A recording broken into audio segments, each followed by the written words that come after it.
Pak Eko Sasmito, pertama kami terima kasih dan sangat menghargai kehadiran Bapak untuk sesi wawancara pada pagi hari ini. Ini pembukaan hari ketiga, Pak. Yang kedua, tim seleksi mengucapkan selamat kepada Pak Eko yang sudah masuk ke tahap wawancara, 1 dari 36 orang yang lolos. Nah, jadi artinya Bapak sudah menyingkirkan sekitar 300 orang lah yang berminat menjadi komisioner KPU. Bapak siap ya, 60 menit ke depan. Mau berdoa dulu, diberi waktu untuk berdoa, silakan.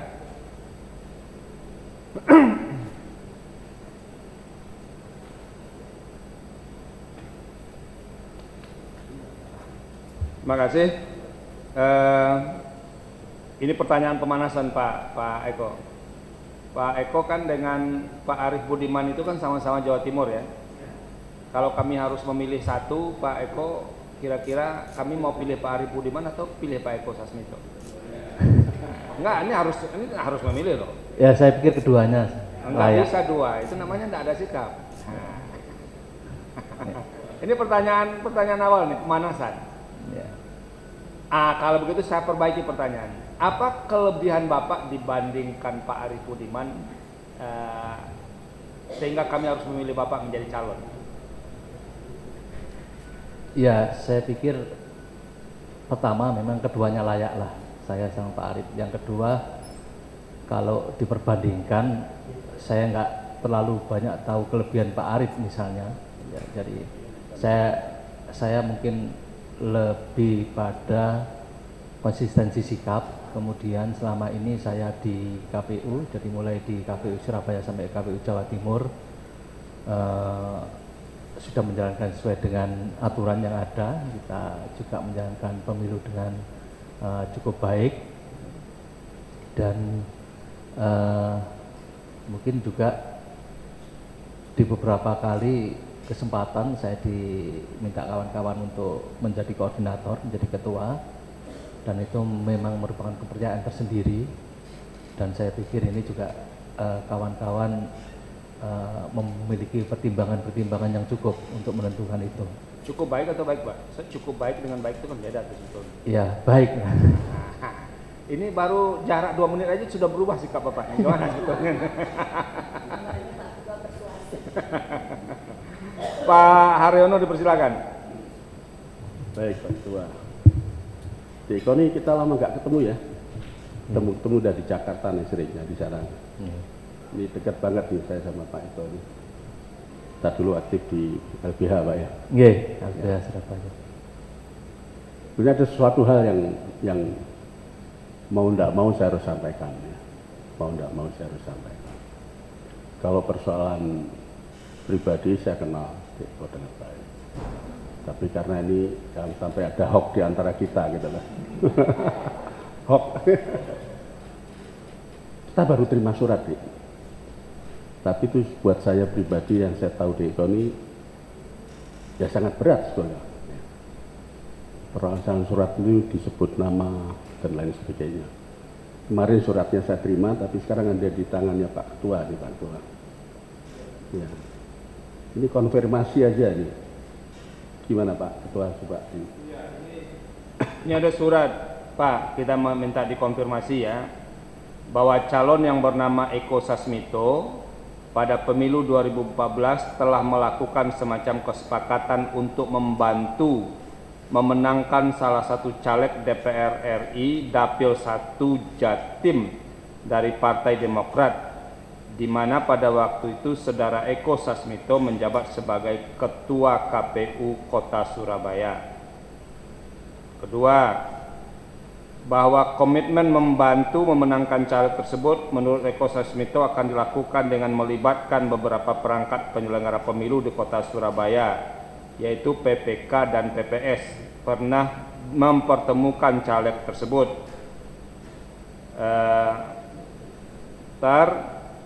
Bahwa dalam memuluskan komitmen tersebut, Eko katanya ada imbalan yang lumayan banyak, bahkan melibatkan salah satu staf yang ditunjuk Eko yang bernama Arni Kapril Susanti, staf Kasubag Teknis Humas, untuk menerima pengundian tersebut.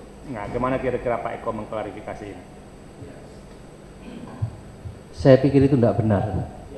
Jadi saya tidak pernah melakukan apa yang disampaikan itu, dan saya di Surabaya ini kan semuanya serba terbuka.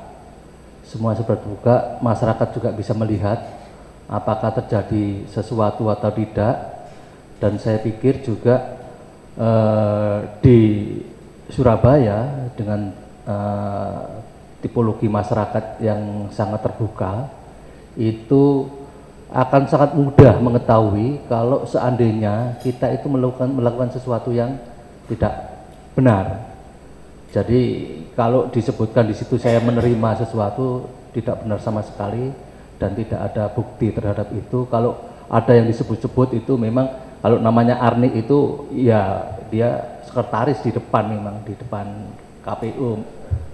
Sekarang mungkin di bagian lain saya nggak tahu. Setelah saya di KPU Jawa Timur ya, jadi ya waktu di Surabaya itu memang ya ada sekretaris yang bernama itu, tapi kalau kemudian saya dipandang melakukan itu tidak benar sama sekali.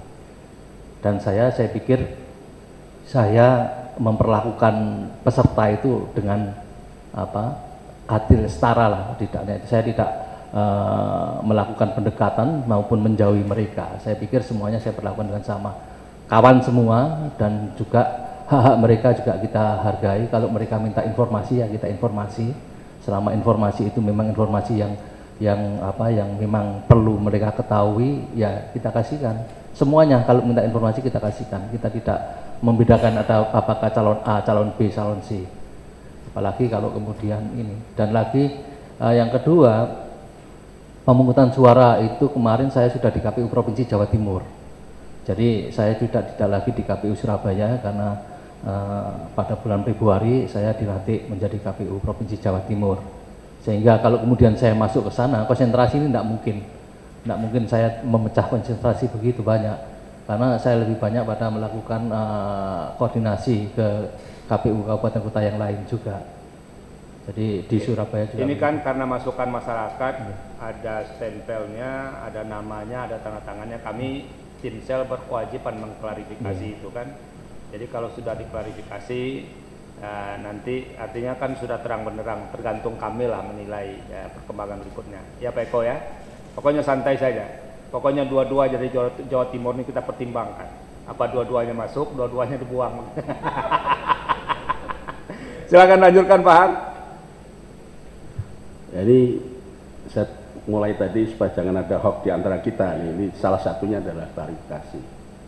Begini, Eko, Anda di provinsi kan, provinsi itu KPU yang mengantarai pusat dan daerah. Kalau kemudian di pusat nanti pasti harus memikirkan, ya. Yang dipikirkan itu salah satu diantaranya adalah sebetulnya apa yang Anda rasakan dulu itu sebagai sesuatu yang tidak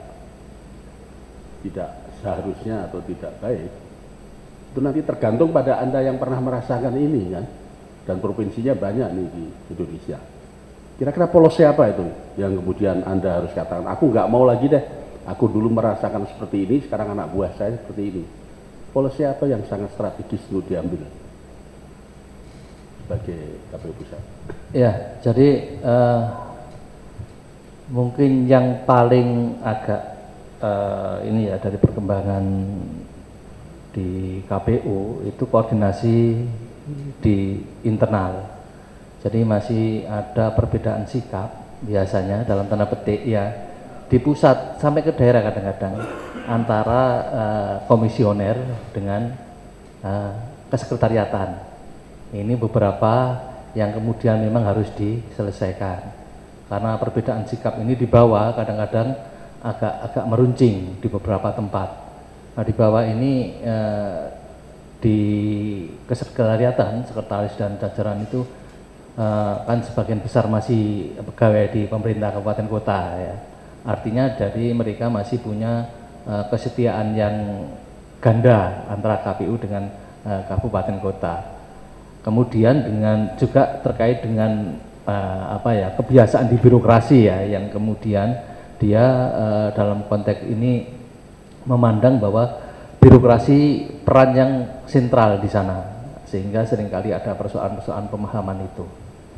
Itu yang pertama. Yang kedua, ya ini ke depan ini perlu diperbaiki menurut saya. Tapi di waktu sekarang 1-2 tahun terakhir ini memang ada perubahan-perubahan yang cukup signifikan.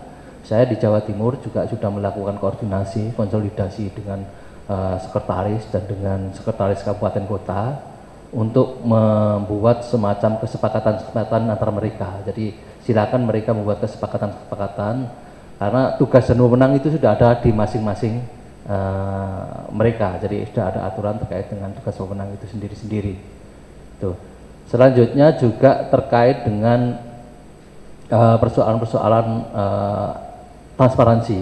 Ya, transparansi. Beberapa waktu yang lalu memang ada kecenderungan bahwa hasil-hasil pemilu ini tidak disampaikan dengan baik. Tapi mulai pemilu 2000 kemarin 14 kita melakukan update data scan di KPU RI. Jadi sudah ada perkembangan yang signifikan terhadap transparansi ini. Kemudian juga yang perlu diperhatikan adalah kapasitas SDM. Jadi SDM itu baik di KPU maupun di sekretariatan. Kalau di KPU biasanya kapasitasnya cukup dalam tanda petik, tetapi persoalan muncul pada saat integritas. Jadi memang masih ada beberapa kawan-kawan di KPU ini yang melakukan pelanggaran-pelanggaran. Di Jawa Timur misalnya ada beberapa kasus yang kemarin pilkada itu harus diberhentikan oleh DKPP, terus kemudian pileg kemarin di Pasuruan juga PPK diberhentikan. Tapi sebelum itu kita sudah kasihkan mereka peringatan-peringatan, kita sudah kasihkan mereka pemberhentian sementara misalnya di kasus Pasuruan itu karena mereka menerima gratifikasi, dan di beberapa tempat juga kita lakukan konsolidasi. Di beberapa kawan-kawan juga kita bangkitkan kembali komitmen, jadi kita lakukan assessment kepada kawan-kawan di KPU Kabupaten Kota, komisioner untuk tetap melakukan tugasnya dengan baik dan tidak melakukan pekerjaan di luar itu, dan juga kita lakukan beberapa peringatan-peringatan kalau memang ada persoalan. Kalau di tingkat kesekretariatan, ya kita sedang membangun di Jawa Timur beberapa kegiatan, di mana kegiatan ini meningkatkan kapasitas mereka. Kita lakukan BIMTEK terus menerus, kita diskusi tiap minggu, kita sampaikan kabupaten kota untuk melakukan itu. Di Jawa Timur juga dilakukan, dan ada program juga dari KPU RI terkait dengan beasiswa untuk tata kelola bagi staf-staf itu untuk memahami, untuk memperdalam ilmu tata kelola pemilu. Dan saya pikir ini perlu ditingkatkan ke depan. Ini jadi menurut saya harus ditambah, karena ke depan KPU akan memiliki tugas yang lebih berat lagi. Saya pikir banyak hal sebenarnya yang mungkin bisa dilakukan terhadap itu. Satu hal yang lain ini begini, ada keunikan-keunikan sebetulnya yang saya dengar di Jawa Timur itu, terutama usaha untuk memenangkan dalam kontestasi pemilu, apakah itu untuk menjadi kepala daerah ataukah itu juga untuk terpilih sebagai caleg dari DPD. Variasinya macam-macam. Tentu itu nanti saya harapkan bisa menjadi masukan dari KPU dalam menyikapi ada variasi-variasi pelanggaran itu. Kalau secara normatif itu kan bagian Bawaslu dan aparatnya, tapi persoalan preventif barangkali juga bisa dipikirkan oleh KPU pusat. Pelanggaran yang paling mudah itu adalah money politics. Ya, money politics itu natural lah, itu kebiasaan seperti itu. Tentu juga sudah ada jurus-jurusnya dengan mempertinggi integritas pelaksana dan sebagainya. Yang kedua itu penyalahgunaan kewenangan, terutama kalau incumbent ikut, ya. juga model-model yang tradisional juga. Tapi di Jawa Timur itu ada sesuatu yang kemudian menurut saya tidak tahu kalau daerah lain terjadi.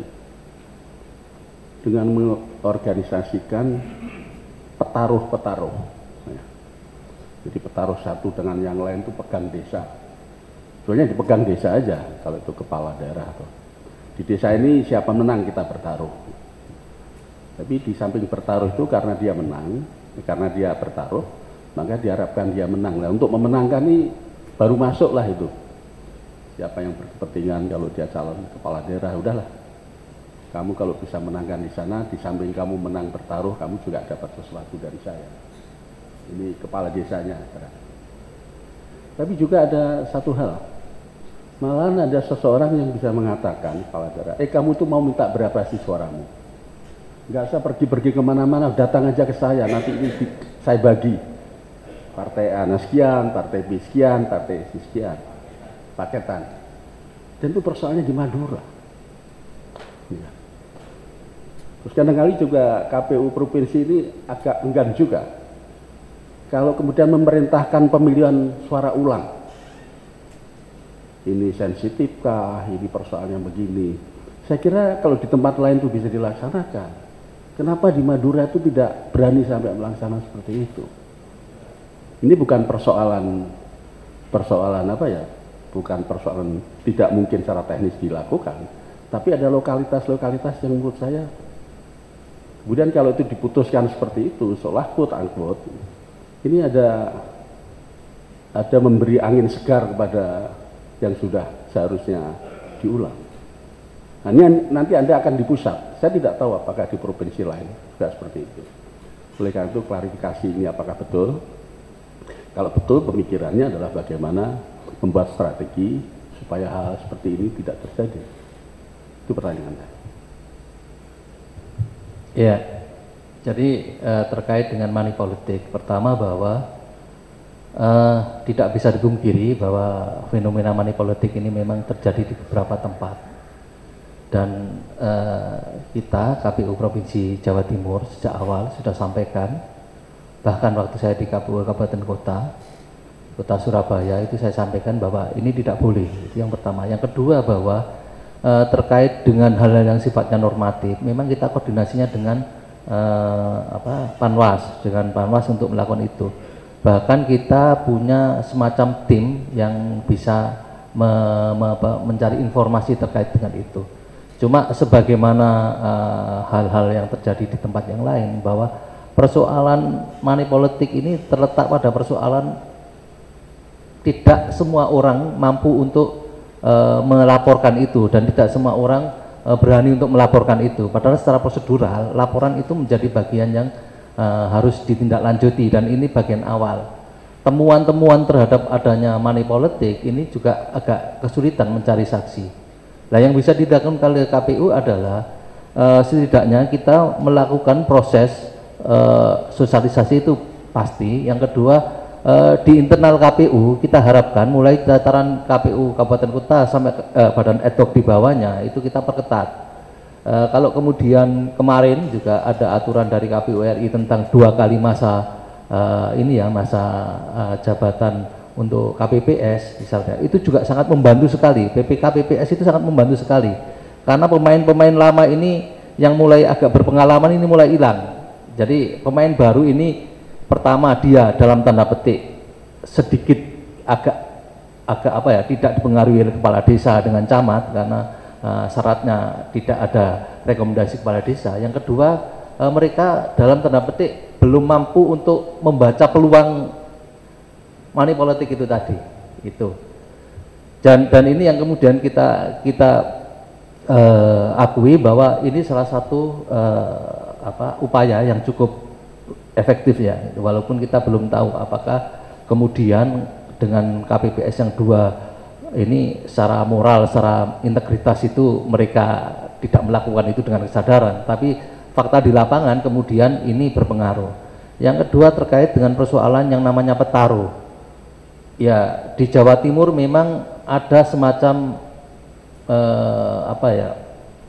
kondisi di mana petaruh-petaruh ini juga mempunyai peran yang cukup besar. Sebenarnya awalnya petaruh ini kan waktu ada pilkades itu ya. Jadi di pilkades itulah dulu petaruh itu kebiasaan itu datang di sana.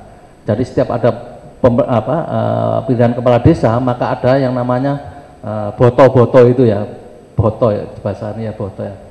Kalau orang itu yang kemudian boto itu apa ya, pendukung dan petaruh itu ya. Ya, kalau Jawa Barat beboto ya. Kalau boto borek gitu, borek itu juga ada. Mereka yang mengepul uang untuk di money politik, dan money politik di pilkades itu seakan-akan menjadi kewajiban. Jadi mereka yang money politik itu yang kemudian kebanyakan yang menang. Hampir sebagian besar itu, kecuali kalau calon yang satunya memang sangat bermoral, sangat bagus dan sangat didukung. Lah, fenomena petaruh ini di Jawa Timur sebenarnya belum sangat lama untuk kasus pilkada ini ya. Ya 2009 lah mulai muncul itu, 2005 masih belum ada, belum tampak itu. Dan ya ini kadang-kadang cukup mengganggu, jadi cukup mengganggu. Saya pikir yang bisa dilakukan tidak sekedar apakah KPU bisa masuk ke wilayah sana, karena dalam konteksnya sebenarnya KPU tidak bisa masuk dalam wilayah-wilayah pidana umum. Ini kan pidana umum, kalau terkait dengan perjudian itu kan pidana umum. Jadi saya pikir yang bisa dilakukan adalah kerjasama dengan pemangku kepentingan yang lain, kepolisian terutama, karena petaruh ini itu. Yang kedua, terkait dengan petaruh ini, ya memang ada pelanggaran pemilu yang dilakukan, misalnya money politik. Money politik itu satu yang mutlak terjadi di petaruh. Tidak sekedar mereka berjudi antar petaruh, tapi mereka juga memberikan sesuatu pada pemilih ini. Nah, di samping dia nanti dalam tanda petik melakukan pertaruhan itu, dia juga nanti seperti disampaikan oleh Prof. Haryono bahwa mereka juga mendapatkan sesuatu dari calon ini. Kadang-kadang malah lebih banyak dari calon. Kadang-kadang gini, kalau calon itu, ini informasi ya, ini perlu dilakukan penelitian, pengkajian ya. Kadang-kadang calon itu langsung ke petaruh ini, oke, kalau saya menang di sini saya akan kasih Anda sekian, bahkan lebih, bisa 3-5 kali lipat. Tapi yang calon ini tidak mengeluarkan duit apapun, jadi dia hanya membayar nanti kalau dia sudah menang. Nah, ada model-model seperti itu yang terjadi di lapangan. Jadi ya ini fenomena, saya nggak tahu fenomena ini bagaimana, tapi yang jelas bahwa di samping penegakan hukum di ketentuan pemilihan, saya pikir juga kita harus bersama dengan stakeholder yang ada, polisian terutama. Terus kemudian terkait dengan persoalan-persoalan di Madura, saya baca bukunya beberapa Profesor Ramlan bahwa Madura ini kayak ada apa ya, persoalan genetik ya terkait dengan pemilihan.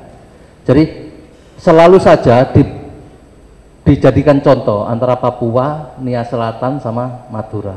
Lah, bukan KPU tidak melakukan proses ini, dan KPU juga tidak enggan melakukan pemungutan suara ulang pada saat pemilihan presiden kemarin. Jadi Madura ini memang khas. Madura itu yang berpengaruh di sana itu ada yang disebut dengan klebun. Klebun itu kepala desa yang mereka punya komunitas-komunitas lokal yang sangat kuat. Klebun ini mempunyai pengaruh yang cukup besar karena dia kalau ada persoalan di masyarakat dia bisa menyelesaikan secara tuntas. Yang kedua ada yang namanya Blatter ya. Blatter itu tokoh yang yang agak semi kriminal gitu ya. Terus ada juga kalau polisi bilang tojing ya, toko bajingan itu ya. Jadi mereka melakukan beberapa kali tokoh-tokoh kriminal di luar daerah itu yang dia punya pengaruh di sana, dan dia seperti Robin Hood itu, jadi seringkali kemudian membantu masyarakat sehingga kemudian mereka juga ditakuti. Dan juga ada faktor kiai juga. Kiai di sana juga dianggap sebagai orang yang harus dipatuhi juga. Bahkan beberapa kali misalnya kalau mereka mau berdagang keluar daerah dan sebagainya, itu mereka sering ke kiai untuk membawa, nggak tahu ditulis siapa dan sebagainya. Ini karakter Madura ya, kayak gitu itu. Bahkan kadang-kadang kalau coba lihat di orang jualan Madura itu ada kadang-kadang fotonya kiai itu ditaruh di tempatnya dia. Nah, kalau di Madura ini terkait dengan beberapa kasus ini yang berpengaruh. Kemudian juga terhadap kasus di Bangkalan misalnya ya, bagaimana kemudian di Bangkalan itu kekuatan spiritual kiai, terus kemudian kekuatan negara penguasa bupati misalnya, terus kemudian kekuasaan kriminal itu menyatu dalam satu orang ini yang kemarin kasusnya di Bangkalan, sehingga ada paket-paketan seperti itu. Itu kalau di Bangkalan itu kemudian mereka tidak suwan ke sana gitu, itu bisa jadi masalah gitu. Bahkan ada yang disuruh puasa macam-macam ke inilah. Yang selanjutnya juga ya karakter Madura itu seperti itu. Jadi terus kemudian di beberapa tempat kekuatan-kekuatan ini yang cukup besar, sehingga seperti yang kata saya kan tadi, TPS, petugas-petugas TPS itu dia di drop oleh kepala desa dan tidak ada yang melawan. Ini kalau ada yang melawan itu ada tojing yang nanti yang mereka punya ya, toko bajingan kriminal blater itu yang nanti dia bisa ya. Izin ketua, kita ingin tawaran yang konkret aja. Langkah Anda nanti ketika jadi komisioner apa? Kalau cuma potret itu mahasiswa semua bisa. Coba dipotret, kemudian kira-kira saya akan tawarkan begini, solusinya begini. Jangan hanya potret. Kita ingin kalau nanti saudara terpilih menjadi komisioner, kira-kira apa yang akan saudara lakukan dengan kondisi existing dan problematika yang complicated seperti itu. Ya, di Madura kemarin kita melakukan koordinasi dengan stakeholder yang ada. Pemungutan suara ulang itu sudah kita coba selama 3 kali, Pak Aryono.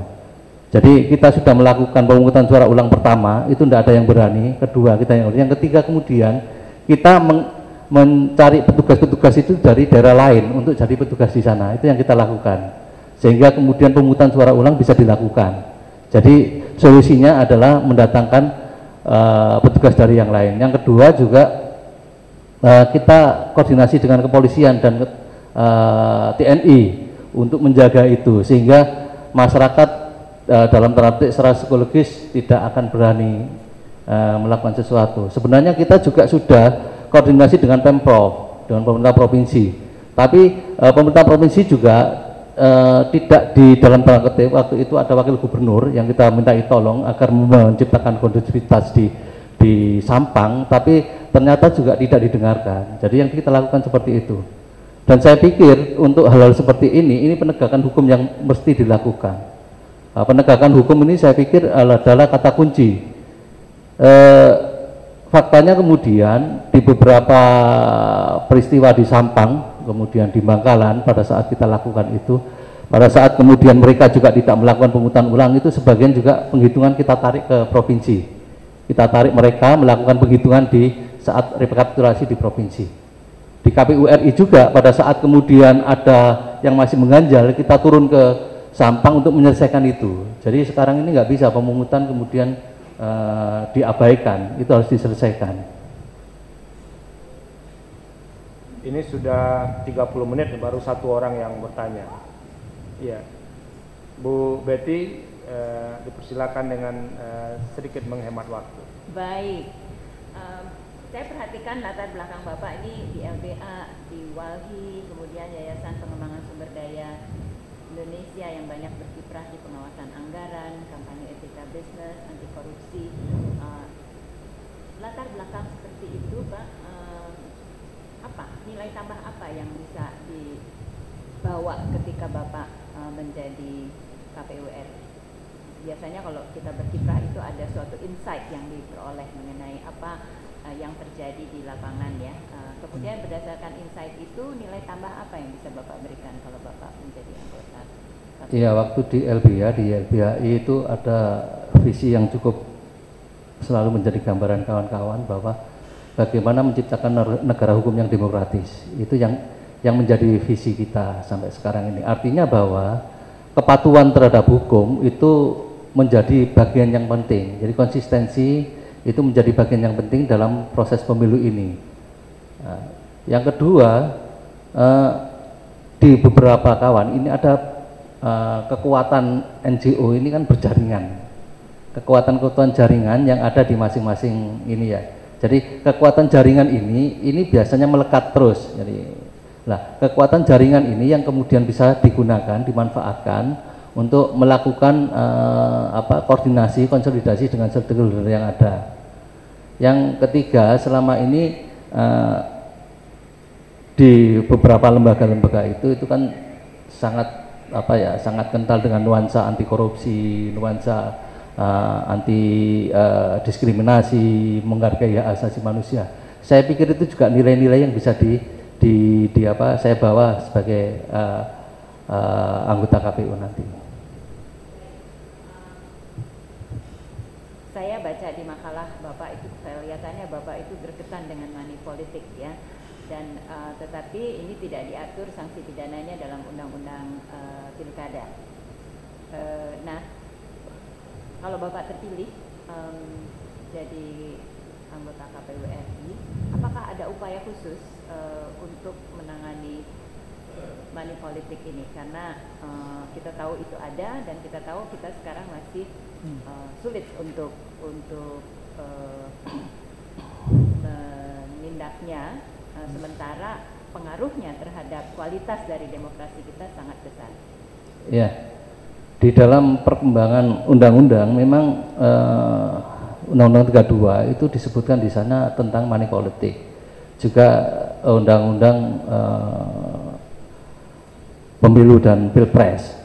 Untuk pilkada Undang-Undang Nomor 8 2015 memang tidak ada sanksi pidana money politik, tetapi pada saat kemarin ada revisi Undang-Undang 10 tahun 2016 itu sanksi money politik ada di pasal 187A.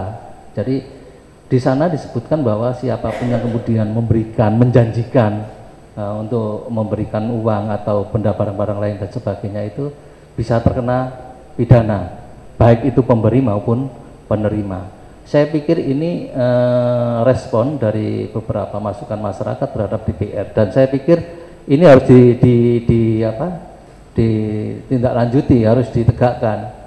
Beberapa kasus money politik di Jawa Timur itu sudah kita lakukan proses ini penindakan yang mungkin yang lama kemarin tuh ada 13 PPK yang menerima gratifikasi.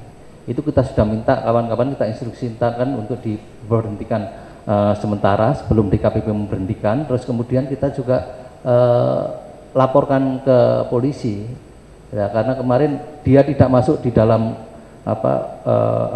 pidana pemilu karena dianggap belum ada upaya untuk merubah suara ya, jadi masih digratifikasi, sehingga kemarin kita diskusikan dan dimasukkan dalam pidana umum, pidana gratifikasi. Jadi kemudian mereka kena 1 tahun penjara untuk itu. Dan kalau terkait dengan money politik ke pilkada nanti, saya pikir agak lebih mudah karena sudah ada undang-undangnya, dan kita bisa kalau kemudian ternyata misalnya di tingkatan penyelenggara itu menjadi bagian dari proses itu, saya akan lebih mudah untuk melakukan penegakan hukumnya. Terakhir pertanyaan saya mengenai memanfaatkan teknologi informasi ya. Menurut Bapak sekarang ini sudah memadai dalam membantu penyelenggaraan pemilu sehingga mencapai tujuannya, luber, jurdil, efisien, efektif. Apakah atau masih ada hal-hal lain yang seharusnya diterapkan? Dalam konteks sekarang sudah ada perkembangan yang cukup bagus terhadap pemanfaatan teknologi IT, baik itu terkait dengan proses di KPU-nya, karena kita punya beberapa sistem aplikasi, misalnya sistem tentang logistik, sistem informasi terkait dengan pemungutan suara dan sebagainya. Itu memang sangat membantu, dan memang kita bisa lebih efisien bekerja. Di samping kita juga transparansi terhadap hasil-hasil pemilu itu bisa kita sampaikan kepada masyarakat. Bahkan dalam beberapa kasus perselisihan hasil itu, data-data yang di KPU itu digunakan untuk sebagai bukti perselisihan itu. Saya pikir sudah cukup bagus. Cuma kalau memang perlu ditingkatkan, itu adalah peningkatan di dalam proses transparansi itu. Jadi lebih banyak item-item yang nanti disampaikan di sistem-sistem itu. Jadi kalau misalnya logistik terkait logistik sistem ini selama ini kan tentang berapa jumlahnya dan sebagainya. Nah ini perlu ditambah, artinya misalnya siapa pemenang pemenang tendernya, siapa yang ikuti tendernya, siapa yang berapa besarnya tender dan sebagainya. Jadi ini juga bisa sebagai bentuk perluasan dari apa yang sudah ada sekarang ini. Terima kasih. Berikutnya Pak Profesor Ramlan supaya bisa menghemat waktu juga, Pak. Ya. Saudara Eko, singkat saja Pak ini, tapi jawabannya mungkin tidak bisa singkat. Waktu saya di KPU ada dua statement yang dulu saya sering mengungkapkan. Satu itu mungkin masih ada di website KPU, ya. Melayani rakyat menggunakan hak pilihnya. Mungkin masih ada name text itu. Tapi satu lagi, penyelenggara pemilu mulai dari KPU sampai KPPS itu adalah pelindung suara rakyat. Jadi kalau penyelenggara ini malah terlibat dalam jual beli suara, jadi jangan gunakan money politik. Tadi istilah money politik terlalu luas, ya. Yang berkaitan dengan KPU itu adalah jual beli suara yang sudah memasuki melibatkan penyelenggara. Terakhir kemarin kan di Pasuruan, toh 3 anggota PPK sudah terlibat walaupun belum gagal dia melaksanakannya gitu. Nah, apalagi yang di level yang lebih bawah yang jadi melindungi suara rakyat. Kalau dia terlibat dalam jual beli suara berarti pengkhianat gitu kan. Aib bagi KPU atau KPPS misalnya terlibat dalam jual beli suara karena pagar makan tanaman gitu kan. Nah, pertanyaan saya ini berkaitan dengan pertanyaan dulu Bevi.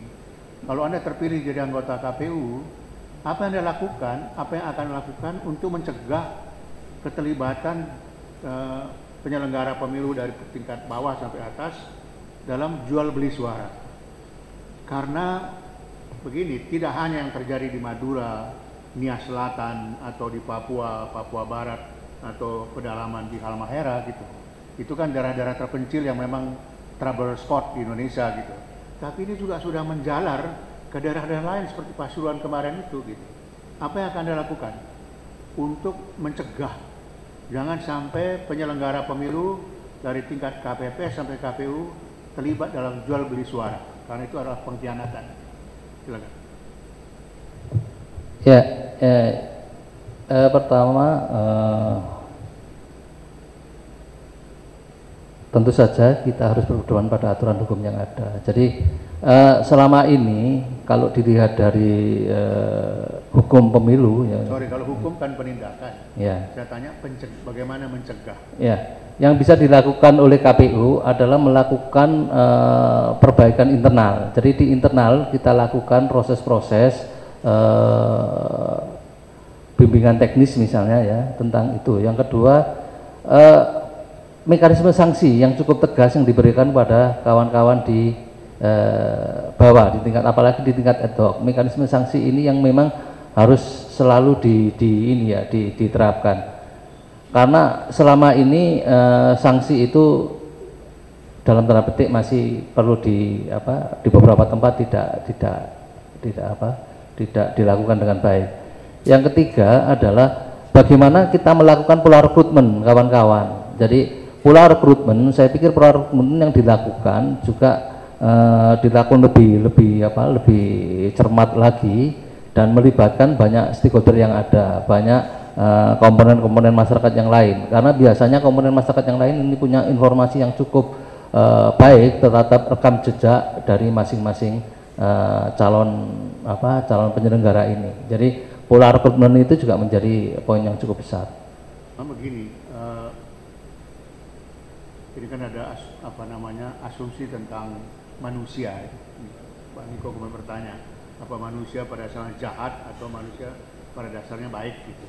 Kalau jahat ya harus diawasi terus gitu. Kalau baik ya nggak usah diawasi gitu. Tapi kalau saya berpandangan setiap manusia punya potensi berbuat baik, tapi juga bisa berbuat buruk.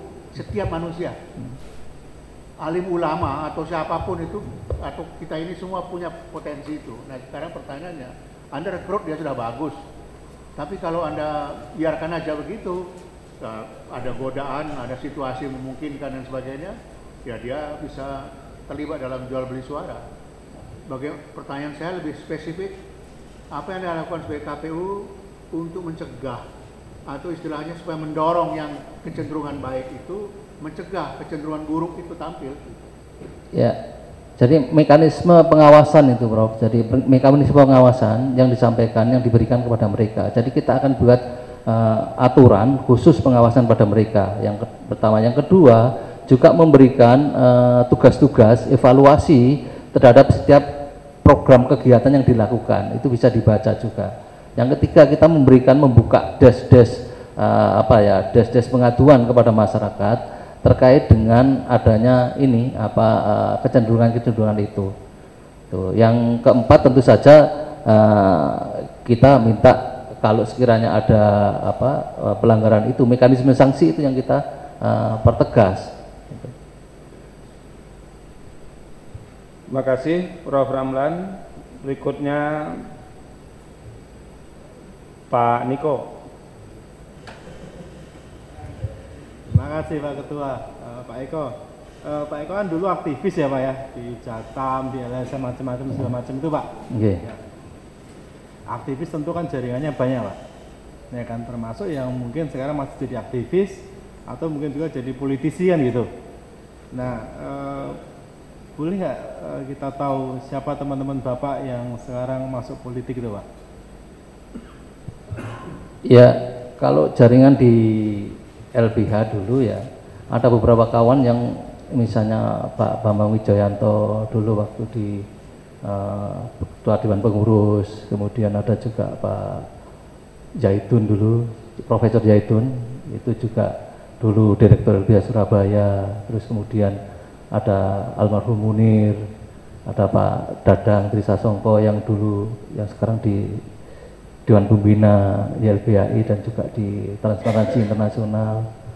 Terus kemudian dulu sempat juga ada Pak Teten dulu, walaupun tidak begitu dekat, yang dekat ya Pak. Terus kemudian almarhum Munir tadi ya, dan beberapa kawan yang lain. Kalau kadang-kadang kalau ketemu masih sempat ini.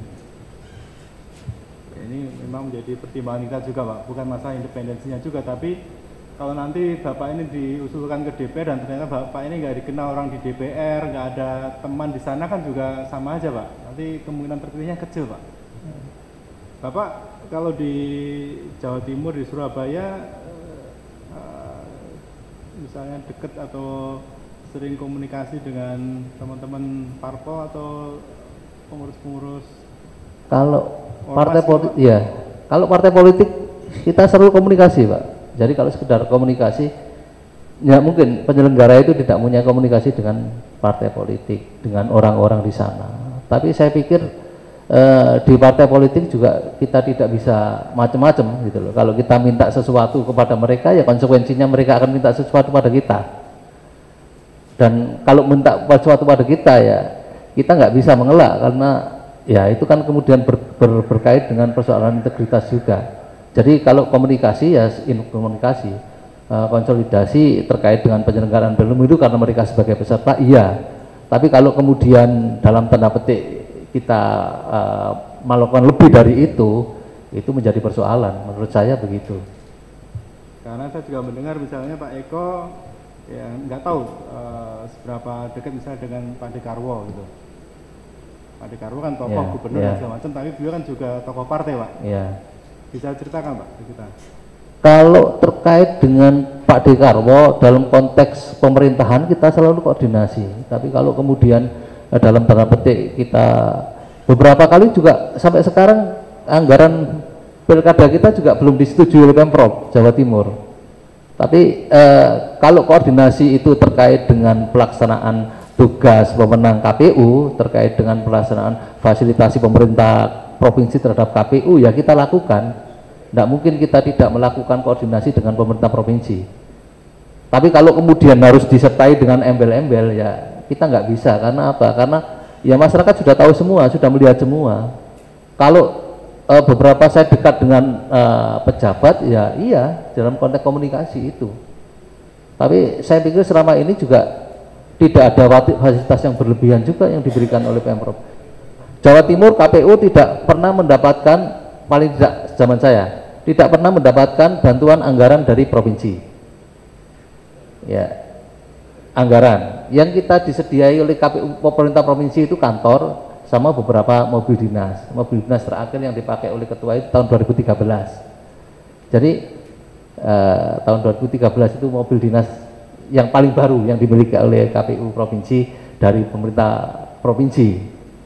Jadi saya pikir juga kita normatif aja terkait dengan pengajuan penganggaran pilkada. Kita kemarin mengajukan 1,2 T, kemudian disuruh mapas sampai kita lakukan kemudian tinggal 850-an itu dengan sekitar 32 pemilih, 32 juta pemilih. Pilpres terakhir kita 30,6 juta dengan KPU kabupaten yang 38 kabupaten kota, kemudian ada sekitar 664 kecamatan dan 8.500-an desa. Ini dengan biaya yang sekian itu artinya kita sudah sangat efisien dan sampai sekarang pun belum ada jawaban yang konkret terhadap itu. Artinya bahwa hubungan kita dengan Pemprov adalah hubungan antara sesama instansi sebagai kewenangan-kewenangan yang dipunyai oleh pemerintah provinsi dan tugas yang sebenarnya dia juga harus memfasilitasi KPU provinsi. Untuk hal-hal yang lain kita enggak ada. Jadi enggak ada kemudian di beberapa tempat kita dikasih anggaran hibah sekian enggak ada. Pak Eko, ini ada laporan juga. Ini kalau laporan saya yang nanyakan Pak Eko ini. Kami diminta juga mengklarifikasi kepada Pak Eko berkaitan besarnya angka daftar pemilih khusus tambahan. Nah, ini kan di kota Surabaya pada Pilpres yang lalu ya. Nah, ini lalu apakah tidak ada pekerjaan yang terfokus dilakukan oleh KPU, terutama KPU provinsi untuk melihat kondisi seperti ini di kota Surabaya? Tidak usah panjang-panjang Pak, singkat saja. Iya, kita sudah lakukan survei kepada kawan-kawan, cuma Surabaya memang agak unik, jadi tingkat mobilitas penduduknya sangat tinggi, terus daerah-daerah yang lain itu juga sering masuk, terus kemudian juga banyak orang-orang yang tidak, dalam tanda petik, yang tidak punya identitas. Nah, ini yang memperbesar kemudian apa yang disebut dengan daftar pemilih khusus itu tadi. Nah, kan tidak mungkin seorang misalnya seorang pemulung karena administrasi dia kemudian tidak memiliki KTP terus dia tidak menggunakan haknya. Itu yang terjadi di Surabaya. Tapi ada upaya dilakukan ya. Sudah. Karena ini kita tidak ingin lagi Pak Eko jadi isu terus-menerus. Ini kan gampang dipolitisasi yang kayak begini ya. Ya, jadi dalam konteks ini kita sebenarnya adalah mematuhi aturan perundangan untuk agar semua masyarakat tadi disampaikan oleh Pak Profesor Ramlan bahwa kita melayani pemilih. Dan ini bisa pernah dibawa ke DKPP, Prof. Jadi pernah dibawa ke DKPP dan tidak terbukti kita lakukan kesalahan itu. Yang kedua, Pak Eko ini kan aktivis ya, LBH segala macam anti korupsi. Kalau jadi anggota KPU RI nanti kan secara hukum dibenarkan pakai fasilitas bisnis kemana pergi. Nah, gimana sikap Bapak soal begini? Saya pikir terhadap hal ini, terhadap fasilitas yang ada itu tentu saja menjadi pertimbangan kita. Kalau konteksnya kemudian berlebihan, saya akan menolak hal yang sifatnya berlebihan. Tapi konteksnya kemudian efisien, efektif, artinya suatu kewajaran, saya pikir tidak ada persoalan. Iya kan, pergi-pergi pakai bisnis terus pesawatnya itu gimana tuh? Secara hukum dibolehkan kan fasilitas Bapak? Ya, kalau dalam konteks ini saya melihat kondisinya. Kalau misalnya sekedar di mana, di daerah mana ya, hal yang sifatnya dekat misalnya yang tidak butuh banyak ya saya pikir di biasa-biasa saja cukup. Hal mau Surabaya mau tapi kalau kemudian daerah-daerah yang agak dengan kabupaten penduduknya yang agak Jakarta Surabaya nanti kalau Bapak tugas masih naik pesawat bisnis atau mau naik ekonomi saja itu yang ekonomi saja kalau Surabaya, tapi kalau mungkin kebutuhannya agak jauh gitu mungkin dengan kondisi pertimbangan kondisi tubuh yang mungkin harus fit gitu mungkin juga bisa dipertimbangkan. Tapi kalau makanya saya berharap kewajaran saja dari itu. Jadi kalau di ekonomi nggak terlalu fit ya tempat duduknya. Kalau jangan 1 jam 2 jam itu enggak masalah, Prof. Saya nggak tahu juga, saya juga nggak pernah ke daerah yang agak jauh itu juga nggak pernah. Jadi saya pikir nggak ada masalah juga kalau sekiranya kemudian di tempat yang kita biasa. kan mau juga nanti komisioner itu dia yang memberikan contoh walaupun ada fasilitas, ya sudahlah. Kalau sekedar ke Sulawesi Selatan, ke Papua naik ekonomi saja gitu, nggak harus naik bisnis gitu. Ya nggak apa-apa. Nggak apa-apa tuh. Nggak apa-apa, nggak masalah.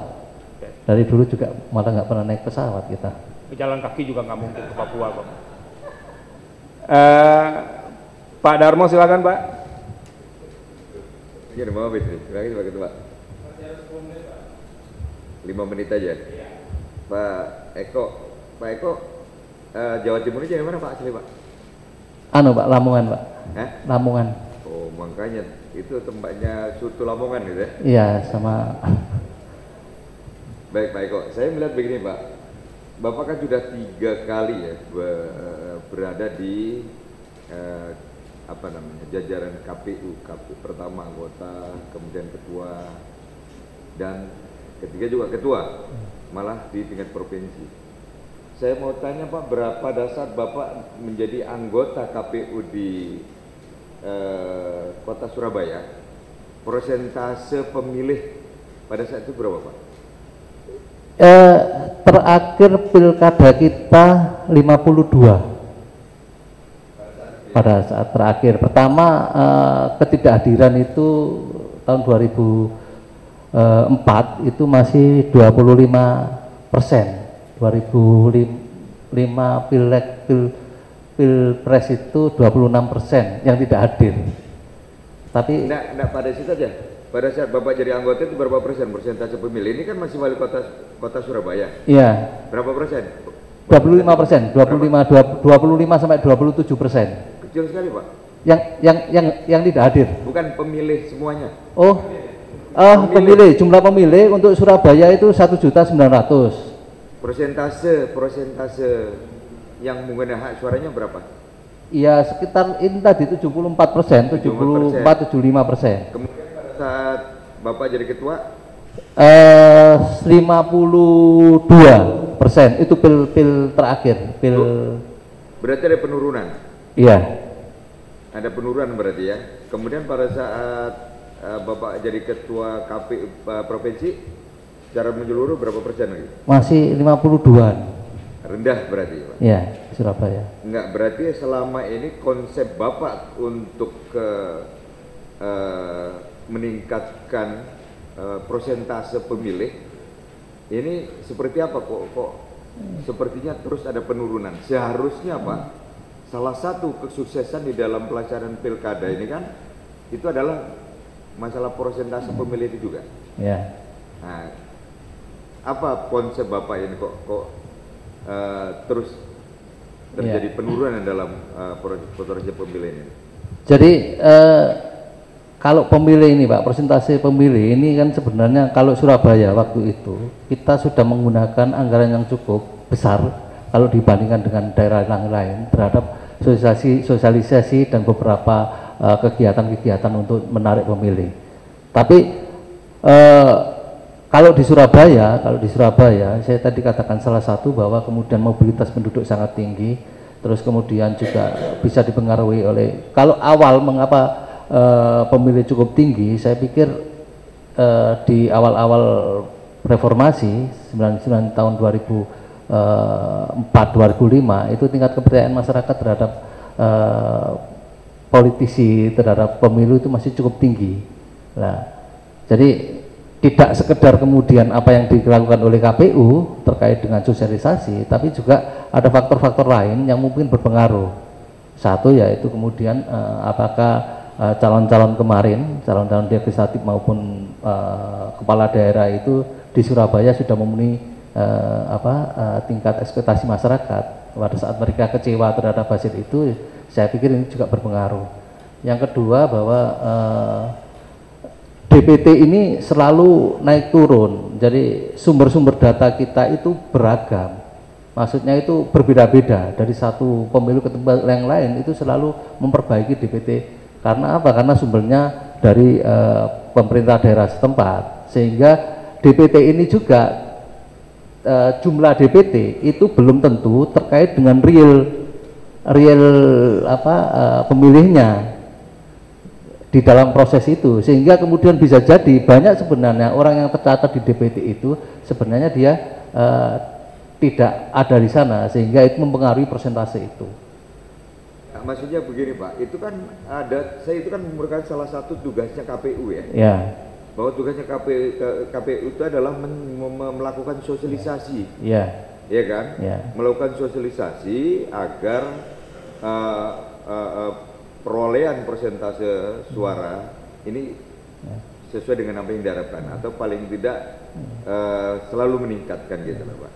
Nah, ini yang saya lihat Pak, banyak para KPU ya, hampir saya lihat nih di jajaran KPU ini terabaikan. Ya, terabaikan terkait dengan masalah sosialisasi ini. Jadi yang dilakukan selama ini kan hanya mengurusi penyelenggaraan itu, tapi salah satu itu ini persentasenya kecil untuk dilakukan Pak. Nah, ini pada saat Bapak sebagai Ketua KPU, apakah juga tidak melakukan sosialisasi itu? Kalau misalnya Bapak melakukan, bentuknya misalnya seperti apa kok tidak ada peningkatan itu? Iya.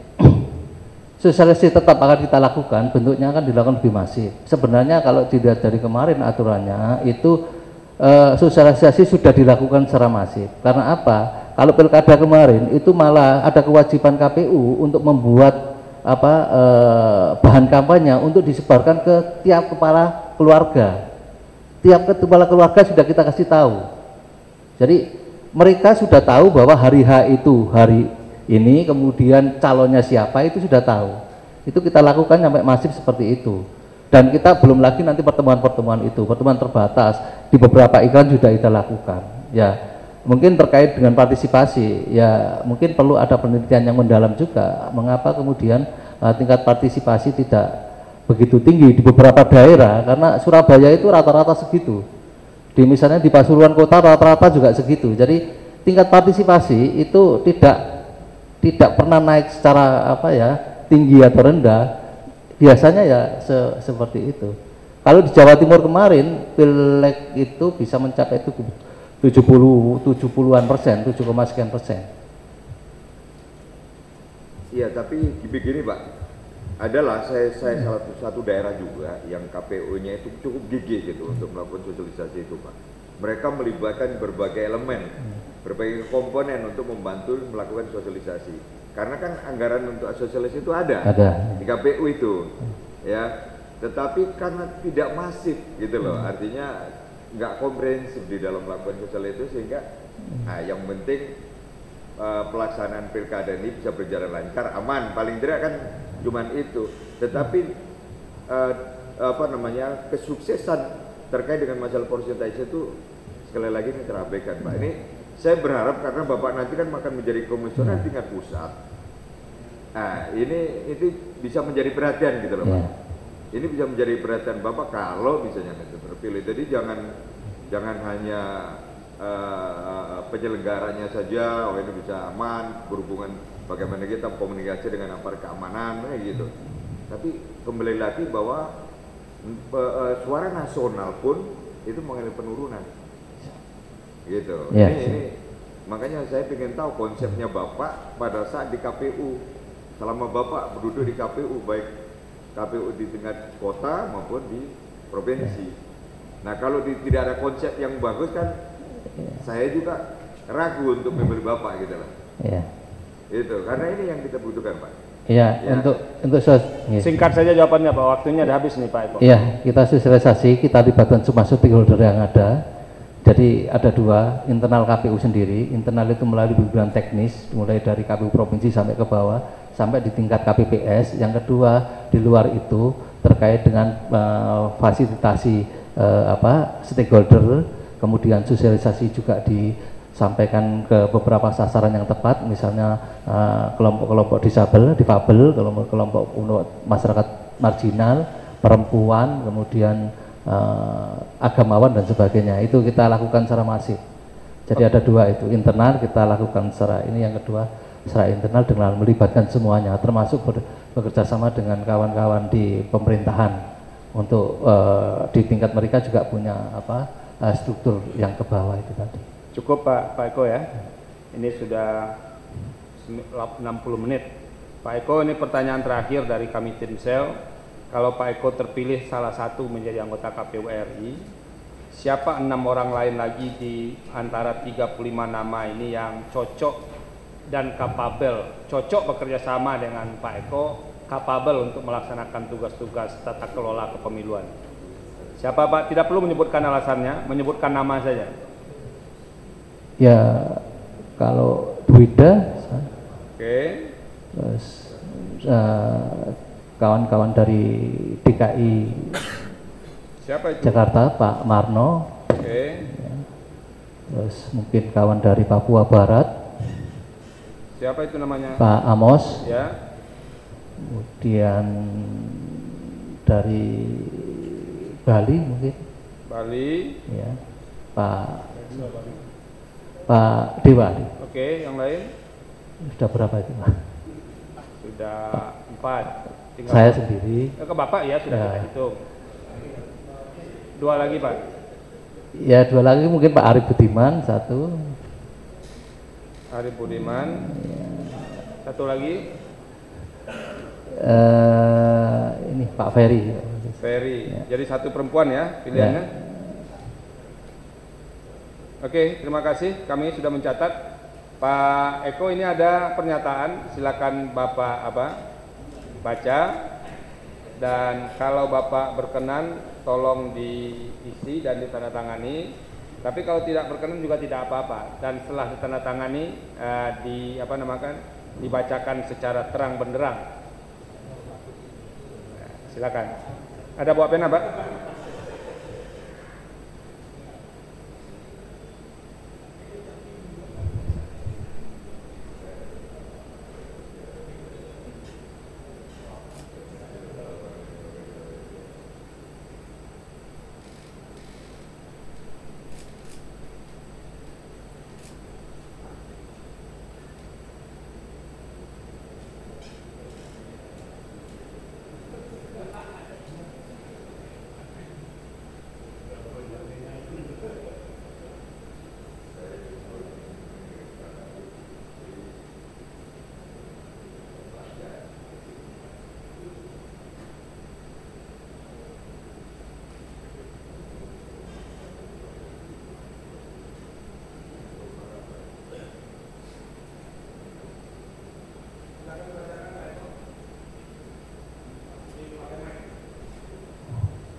Saya yang bertanda tangan di bawah ini, nama lengkap Eko Sasmito, nomor 163/KPU, alamat Jalan Simo Sidomulyo Baru 55 Surabaya, menyatakan apabila terpilih menjadi salah seorang calon anggota Komisi Pemilihan Umum RI yang diusulkan oleh Presiden kepada DPR RI, bahwa saya tidak akan melakukan kegiatan penggalangan dukungan politik yang berpotensi mempengaruhi dan atau merusak integritas dan independensi KPU RI sebagai penyelenggara pemilu. Ya, ditandatangani. Oke, Pak Eko Sasmito, terima kasih atas waktu Bapak. Kami sangat menghargai di tengah kesibukan yang luar biasa, dan setelah ini Bapak bisa kembali beraktivitas seperti biasa sembari menunggu perkembangan dari Timsel.